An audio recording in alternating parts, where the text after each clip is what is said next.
കേന്ദ്ര ആഭ്യന്തരമന്ത്രി അമിത്ഷായ്ക്ക് പോപ്പുലർ ഫ്രണ്ടിനെ പേടിയാണെന്നാണ് പറഞ്ഞു കേട്ടെ. എൻ്റെ അങ്ങ് ചേട്ടൻ കുറച്ച് മുമ്പ് എൻ്റെ അടുത്ത് പറഞ്ഞാൽ അങ്ങ് പേടിയാണ്. ഞാൻ വിചാരിച്ച് ഈ സ്വാതന്ത്ര്യ ദിനത്തിലൊക്കെ ഇങ്ങനെയാണോ ഒരു ആഭ്യന്തരമന്ത്രിക്ക് പേടിയെന്ന്. അമിത്ഷാ ഭയങ്കര ഉരുക്ക് മനുഷ്യനല്ല പറയുക. അതെ, അപ്പോൾ പിന്നെ എന്തിനാ അങ്ങനെ പേടിയാന്ന്? ഞാനല്ല പറഞ്ഞത് എന്ന് പറയാൻ കാരണം സുപ്രീം കോടതിയുടെ ഒരു വിധി ഞാൻ വായിച്ചു.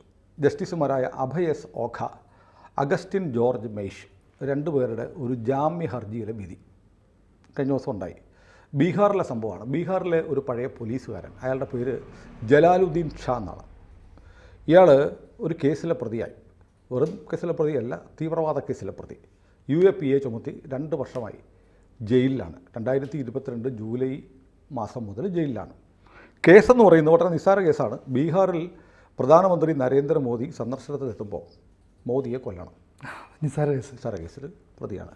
അപ്പോൾ ജലാലുദ്ദീൻ ഷാ എന്ന് പറയുന്ന ആൾക്ക് ബീഹാറിൽ ഒരു കെട്ടിടമുണ്ട്. ആ കെട്ടിടത്തിൽ പല സ്ഥാപനങ്ങൾ പ്രവർത്തിക്കുന്നുണ്ട്. അതിലൊരു മുറി പോപ്പുലർ ഫ്രണ്ടിൻ്റെ ബംഗാളിലെ പാറ്റ്നയിലുള്ള യൂണിറ്റിന് ഓഫീസായിട്ട് കൊടുത്തു. ഈ ഓഫീസ് മുറിയിൽ വെച്ചാണ് നരേന്ദ്രമോദിയെ കൊല്ലാനുള്ള ഗൂഢാലോചന നടന്നത്. ഗൂഢാലോചന നടത്തിയ പോപ്പുലർ ഫ്രണ്ടിൻ്റെ യോഗം കഴിഞ്ഞോ ഒക്കെ അവരുടെ കൂട്ടത്തിൽ ജലാലുദ്ദീൻ ഷായും ഇടപെട്ടിരുന്നു. ഇയാൾ പോലീസുകാരനാണ്, റിട്ടയർഡ് പോലീസുകാരനാണ്. അപ്പോൾ കേസ് പ്രതിയായി ഇയാൾ ജയിലിലായി. 2 വർഷമായിട്ട് ജയിലിലാണ്. അപ്പോൾ ജയിലിൽ ജാമ്യാപേക്ഷ വന്നു. സുപ്രീം കോടതിയിൽ ജാമ്യാപേക്ഷ എത്തി. താഴത്തെ കോടതികളിലൊക്കെ തള്ളിയതിന് ശേഷം ജാമ്യ ഹർജി സുപ്രീം കോടതിയിലെത്തി. സുപ്രീം കോടതിയിലെത്തിയപ്പോഴത്തേക്ക് സർക്കാർ പറഞ്ഞു ഇയാൾ പോപ്പുലർ ഫ്രണ്ട് എന്ന് പറഞ്ഞ തീവ്രവാദ സംഘടനയുടെ പ്രവർത്തകരാണ്. പ്രധാനമന്ത്രിയെ കൊല്ലുക എന്നൊക്കെ പറഞ്ഞാൽ ഒരു ടെററിസ്റ്റ് മൂവ്മെൻറ്റാണ്, തീവ്രവാദ പ്രവർത്തനമാണ് നടത്തിയത്. അപ്പോൾ നമ്മുടെ പുതിയ തീവ്രവാദ നിയമം അനുസരിച്ച് സംഘടനകളെ തീവ്രവാദ സംഘടനകളായിട്ട് പ്രഖ്യാപിക്കാം. അതുകൂടാതെ ഒരു വ്യക്തിയും പ്രഖ്യാപിക്കാം. ഇപ്പോൾ സിനുജിയുടെ പ്രവർത്തനങ്ങൾ മൊത്തം രാജ്യത്തിനും ഒക്കെ ഭീതി ഉണ്ടാക്കുന്ന തരത്തിൽ ഭീകരപ്രവർത്തനത്തിൻ്റെ സ്വഭാവത്തിലുള്ളതാണെങ്കിൽ സിനുജി ഒരു തീവ്രവാദിയാണെന്ന് കേന്ദ്ര സർക്കാരിന് പ്രഖ്യാപിക്കാം. അപ്പം നരേന്ദ്രമോദിയുടെ കാലത്തുണ്ടായ കാതലായ മാറ്റമാണ് സംഘടനകളെ മാത്രമല്ല വ്യക്തികളെയും തീവ്രവാദികളായി പ്രഖ്യാപിക്കാം. അപ്പോൾ ഇങ്ങനെ പ്രഖ്യാപിച്ച എന്ത് ചെയ്യും? UAPA നിയമത്തിലെ 2M എന്നൊരു വകുപ്പുണ്ട്. 2M വകുപ്പ് പ്രകാരം ഷെഡ്യൂൾ 1 UAPA നിയമത്തിലെ ഷെഡ്യൂൾ 1-ൽ ഈ തീവ്രവാദ സംഘടനകളുടെ പേര് വ്യക്തികളാണെങ്കിൽ വ്യക്തികളുടെ പേര് ഉൾപ്പെടുത്തണം. ഇതാണ് നിയമം. അപ്പോൾ പോപ്പുലർ ഫ്രണ്ടിനെ നിരോധിച്ചു.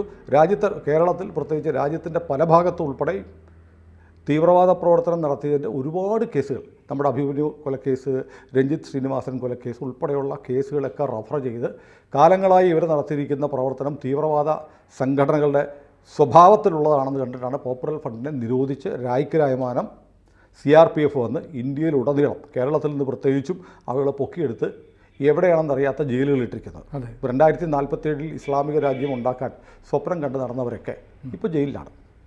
അപ്പോൾ ഇയാളുടെ ജലാലുദ്ദീൻ ഷായുടെ ജാമ്യ ഹർജിയെ കേന്ദ്ര സർക്കാർ എതിർത്തിട്ട് പറഞ്ഞു തീവ്രവാദ നിയമപ്രകാരം നിരോധിക്കപ്പെട്ട സംഘടനയാണ് പോപ്പുലർ ഫ്രണ്ട്.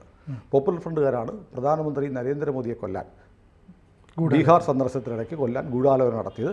ആ സംഘടനയ്ക്ക് കെട്ടിടം കൊടുത്ത ആൾ, മീറ്റിംഗ് ചേരാനുള്ള സ്ഥലം കൊടുത്തത് ജലാലുദ്ദീൻ ഷായാണ്. ആ മീറ്റിങ്ങിൽ ആ ഓഫീസിൽ നിർബാധം ഇടപെട്ടുകൊണ്ടിരുന്ന ആളുമാണ് ജലാലുദ്ദീൻ ഷാ. അതുകൊണ്ട് ഇയാൾ തീവ്രവാദ പ്രവർത്തനമാണ് നടത്തിയ തീവ്രവാദ സംഘടനയുടെ മെമ്പറുമായിരുന്നു എന്ന് കോടതിയിൽ പറഞ്ഞു. അപ്പോൾ കോടതി അപ്പോൾ എന്ത് ചെയ്തു? UAPA നിയമം എടുത്ത് പരിശോധിച്ചു. UAPA നിയമം എടുത്ത് പരിശോധിച്ചപ്പോൾ അതിൻ്റെ സെക്ഷൻ 2M പ്രകാരം ഷെഡ്യൂൾ 1-ൽ നിരോധിക്കപ്പെട്ട സംഘടനകളുടെ ലിസ്റ്റ് എടുത്ത് നോക്കി. 42 സംഘടനകളെ തീവ്രവാദ സംഘടനകളാണെന്ന് കണ്ട് ഇന്ത്യയിൽ നിരോധിച്ചിട്ടുണ്ട്. അതിൽ പോപ്പുലർ ഫ്രണ്ടിൻ്റെ പേരില്ല. ഇല്ല. അപ്പോൾ പിന്നെന്താ? ഒന്നെങ്കിൽ അമിത്ഷായ്ക്ക് എന്തെങ്കിലും മമത പോപ്പുലർ ഫ്രണ്ടിനോട് ഉണ്ടായിരിക്കും, അല്ലെങ്കിൽ അമിത്ഷാ വിചാരിച്ചാലും ഈ രാജ്യത്ത് ഇത് നടപ്പാവില്ല. നമ്മൾ സമീപകാലത്ത് മറ്റൊന്നുണ്ടായേ, RSSന് ഒരു നിരോധനം ഉണ്ടായിരുന്നു. കേന്ദ്ര സർക്കാർ സ്ഥാപനങ്ങളിൽ ജോലി ചെയ്യുന്ന ആളുകൾ RSSൽ പ്രവർത്തിക്കാൻ പാടില്ല എന്നൊരു നിരോധനം 56 വർഷമായി ഈ രാജ്യത്ത് നിലനിൽക്കുന്നുണ്ടായിരുന്നു. അതിനിടയ്ക്ക് ഒരു ടേം പൂർത്തിയാക്കി വാജ്പേയി ഭരിച്ചു. നരേന്ദ്രമോദി 2 ടേം പൂർത്തിയാക്കി. 3-ാം ടേമിൽ ഇപ്പോഴാണ്, 1 മാസം മുമ്പാണ് ഈ നിരോധനം പിൻവലിക്കുന്നത്. അപ്പോൾ നമ്മളൊക്കെ ഓർത്ത് എന്താണ് ഇത്? നരേന്ദ്രമോദി സർക്കാർ RSSുമായിട്ടുള്ള ഭിന്നതയുടെ ഭാഗമായി, കോംപ്രമൈസിൻ്റെ ഭാഗമായിട്ട് പിൻവലിക്കുന്നു. അങ്ങനെയല്ല. അതും ഇത് പറഞ്ഞ പോലെ വേറൊരു കേസിൽ RSSൻ്റെ നിരോധനവുമായി ബന്ധപ്പെട്ട ഒരു കേസ് പരിഗണിച്ചപ്പോൾ കോടതി ചോദിച്ചു എന്താണ് കേന്ദ്ര സർക്കാരിൻ്റെ നിലപാട് എന്ന് ചോദിച്ചപ്പോഴാണ് കേന്ദ്ര സർക്കാർ 56 വർഷം മുമ്പുള്ള RSS നിരോധനത്തെക്കുറിച്ച് ഓർക്കുകയും അത് പിൻവലിച്ചുകൊണ്ട് ഉത്തരവിറക്കുകയും ചെയ്തത്. സംഭവം മനസ്സിലായില്ലേ? കേന്ദ്രം ഭരിക്കുന്ന BJP സർക്കാരിന് അവരുടെ പ്രത്യയശാസ്ത്രപരമായും രാഷ്ട്രീയ തീരുമാനത്തിൻ്റെ ഭാഗമായും ചില ലക്ഷ്യങ്ങളൊക്കെ ഉണ്ട്. ആ ലക്ഷ്യങ്ങൾ നടപ്പാക്കുന്നുമുണ്ട്. നടപ്പാക്കാനുള്ള ശ്രമങ്ങൾ തുടർന്നുകൊണ്ടിരിക്കുകയാണ്. ഇന്നിപ്പോൾ ഓഗസ്റ്റ് 15-ന് ചെങ്കോട്ടയിൽ ദേശീയ പതാക ഉയർത്തിക്കൊണ്ട് പ്രധാനമന്ത്രി നരേന്ദ്രമോദി ഇപ്പോൾ ഈ പ്രതിപക്ഷമൊക്കെ പറയുന്ന പോലെ BJPക്ക് ഒറ്റയ്ക്ക് ഭൂരിപക്ഷമില്ലെങ്കിൽ പോലും ഈ സർക്കാർ പൊതു സിവിൽ നിയമം യൂണിഫോം സിവിൽ കോഡ് നടപ്പാക്കുമെന്ന് ഒരു വിട്ടുവീഴ്ചയില്ലാതെ ഒരു സംശയവുമില്ലാതെ അക്ഷോഭ്യമായി പ്രഖ്യാപിച്ചു. അപ്പോൾ നിലപാടുകൾക്ക് മാറ്റമുണ്ട്. സർക്കാർ ഇങ്ങനെ തീരുമാനിച്ചാലും അത് നടപ്പാവുന്നില്ല. നോക്കൂ, പോപ്പുലർ ഫ്രണ്ടിനെ നിരോധിച്ചിട്ട് എത്ര വർഷമായി? എന്നിട്ടും ഇന്ന് വരെ നമ്മുടെ UAPA നിയമപ്രകാരം ഷെഡ്യൂൾ 1-ൽ ഉൾപ്പെടുത്തി ഇതിനെ ഒരു ഭീകര സംഘടനയായിട്ട് പ്രഖ്യാപിക്കാൻ കഴിഞ്ഞിട്ടില്ല. എവിടെയാണ് കുഴപ്പം? അമിത്ഷായുടെ കുഴപ്പമാണോ അതോ പ്രധാനമന്ത്രിയുടെ കുഴപ്പമാണോ? എന്തെക്കാളും പ്രധാനമന്ത്രി നരേന്ദ്രമോദിക്കും കേന്ദ്ര ആഭ്യന്തരമന്ത്രി അമിത്ഷായ്ക്കും പോപ്പുലർ ഫ്രണ്ടിനോടൊരു മമത ഉണ്ടാവില്ല. അവർ മാത്രമല്ല നിരോധിക്കാൻ തീരുമാനമെടുത്താൽ, കേന്ദ്ര സർക്കാർ തീരുമാനമെടുത്താൽ അത് നടപ്പാക്കേണ്ടത് ആരാ? ഉദ്യോഗസ്ഥരാണ് അല്ലേ? ഉദ്യോഗസ്ഥ തലത്തിൽ ഇപ്പോഴും ഇറസ്പോൺസിബിളായിട്ടുള്ള ആളുകൾ അല്ല നിരുത്തരവാദപരമായിട്ടുള്ള ആളുകൾ ഉണ്ട് എന്ന് നമ്മൾ സംശയിക്കേണ്ടിയിരിക്കുന്നത്. അതുമല്ല എങ്കിൽ സർക്കാരിൻ്റെ തീരുമാനങ്ങളെ അട്ടിമറിക്കാൻ താല്പര്യമുള്ള ആളുകൾ ഇപ്പോഴും സർക്കാരിലുണ്ട്. അല്ലെങ്കിൽ കേന്ദ്ര സർക്കാർ ഈ രാജ്യത്തിന് ഏറ്റവും അപകടകരമായി കാണുന്ന ഒരു സംഘടനയെ നിരോധിച്ച് അതിന് സുപ്രീം കോടതി വരെ പോയി അതിൽ ആ നിരോധനമൊക്കെ ശരിവെപ്പിച്ചതിന് ശേഷവും ഷെഡ്യൂൾ UAPA നിയമത്തിൻ്റെ ഷെഡ്യൂൾ പ്രകാരം തീവ്രവാദ സംഘടനയുടെ ലിസ്റ്റിൽ പോപ്പുലർ ഫ്രണ്ട് ഓഫ് ഇന്ത്യയെ ഉൾപ്പെടുത്താൻ ഇതുവരെ കഴിഞ്ഞിട്ടില്ല എന്നും മനസ്സിലാക്കുമ്പോൾ വല്ലാത്ത ഞെട്ടലുണ്ടാവുന്നല്ലേ? ഇത് ഒരുപക്ഷെ സുപ്രീം കോടതിയുടെ ഈ ഡിവിഷൻ ബെഞ്ച് അഭയ് എസ് ഓഖയും അഗസ്റ്റിൻ ജോർജ് മെയ്ഷും ഉൾപ്പെടുന്ന ഡിവിഷൻ ബെഞ്ച് ജാമ്യ ഹർജിയിൽ ഇത് ചൂണ്ടിക്കാണിച്ചില്ലെങ്കിൽ നമ്മളറിയത്തില്ല, കേന്ദ്ര സർക്കാർ പോലും അറിയത്തില്ല. അപ്പോൾ നേരത്തെ ഒരു ടോക്കിൽ നമ്മുടെ ABC-യിലെ ഒരു സംഭാഷണത്തിൽ TG പറയുകയുണ്ടായി, നരേന്ദ്രമോദിക്ക് കസരയുണ്ട്, അധികാരമില്ലാന്ന്. ഇപ്പോൾ മോദി സർക്കാർ 3-ാം ടൈമിൽ 15-ാം വർഷത്തേക്കുള്ള യാത്ര തുടരുകയാണ്. പക്ഷേ സർക്കാർ ഉദ്ദേശിക്കുന്ന പോലെ പല കാര്യങ്ങളും നടക്കുന്നില്ല എന്നതിൻ്റെ ഏറ്റവും പ്രകടമായ തെളിവാണ് പോപ്പുലർ ഫ്രണ്ട് തീവ്രവാദ സംഘടന എന്നുകൊണ്ട് ജന്മഭൂമിയൊക്കെ എഴുതുന്ന കാണാം. തീവ്രവാദികൾ, പോപ്പുലർ PFI ഭീകരർ എന്നൊക്കെയാണ് ജന്മഭൂമിയിലൊക്കെ വാർത്ത വരുന്നത് അല്ലേ? പോപ്പുലർ ഫ്രണ്ട് ഭീകരനാണ് RSSും സംഘപരിവാരും ഒക്കെ പറയുന്നത്. എന്നിട്ടും അതിനെ നിരോധിച്ചിട്ട് നിയമാനുസൃതം അവരെ ഒരു ടെററിസ്റ്റ് ഓർഗനൈസേഷനായി ഉൾപ്പെടുത്തി UAPA നിയമത്തിൽ ഉൾപ്പെടുത്തിയിട്ടില്ല എന്ന് പറഞ്ഞാൽ അത് അതീവ ഗുരുതരമാണ്. ഇതേ ആവശ്യം ഉന്നയിച്ച് ഒരു പക്ഷേ ഇക്കാര്യം ചൂണ്ടിക്കാട്ടി ജയിലിൽ കഴിയുന്ന 100 കണക്കിന് PFI പ്രവർത്തകർക്ക് ഒരുപക്ഷെ ഭാവിയിൽ ജാമ്യം കിട്ടാൻ പോലും അവസരം ഉണ്ടാവും. എത്ര ഗുരുതരമായ സ്ഥിതിവിശേഷം ഒന്ന് ആലോചിക്കും. കേരളത്തിലെ സംഘപരിവാറുകാരും BJPക്കാരും ഒക്കെ പോപ്പുലർ ഫ്രണ്ടിനെ ഒറ്റ ദിവസം കൊണ്ട് അമിത്ഷായുടെ പിള്ളേർ പൊക്കിക്കൊണ്ട് പോയി എന്നൊക്കെ പറഞ്ഞ് ഇങ്ങനെ മസിൽ പെരുക്കി നടക്കുമ്പോഴാണ് പോപ്പുലർ ഫ്രണ്ടിനെ ഭീകര സംഘടനയുടെ പട്ടികയിൽ UAPA നിയമപ്രകാരം ഉൾപ്പെടുത്താൻ ഇതുവരെ കഴിഞ്ഞിട്ടില്ല എന്ന് ഒരു സുപ്രീം കോടതി ജാമ്യ ഹർജിയിൽ പറയുമ്പോൾ മാത്രം നമ്മൾ അറിയുന്നത്. ഒന്ന് ആലോചിച്ച് നോക്കൂ, സർക്കാർ എങ്ങോട്ട് പോകുന്നു? കഴിഞ്ഞ ദിവസം ഈ IS-ൻ്റെ ഒരു സംഘടന പറഞ്ഞൊരു കാര്യപ്പോൾ എനിക്ക് ഓർമ്മ വരുന്നത്, അവരിപ്പോൾ IS ഹിന്ദ് എന്ന പേരിൽ അവരൊരു മാഗസിൻ ഇറക്കിയിട്ട് IS ഖൊറാസാൻ നമ്മൾ നേരത്തെ പറഞ്ഞു. പക്ഷേ ഖൊറാസാൻ്റെ അല്ല, ഇത് IS ഹിന്ദ് എന്നും പറഞ്ഞൊരു സാധനം വന്നിട്ട് അതിനകത്ത് പറഞ്ഞിരിക്കുന്നു, നമ്മൾ തുറന്ന കലാപത്തിന്, ബംഗ്ലാദേശ് മോഡൽ കലാപത്തിന് ഇറങ്ങേണ്ട സമയമായിരിക്കുന്നു.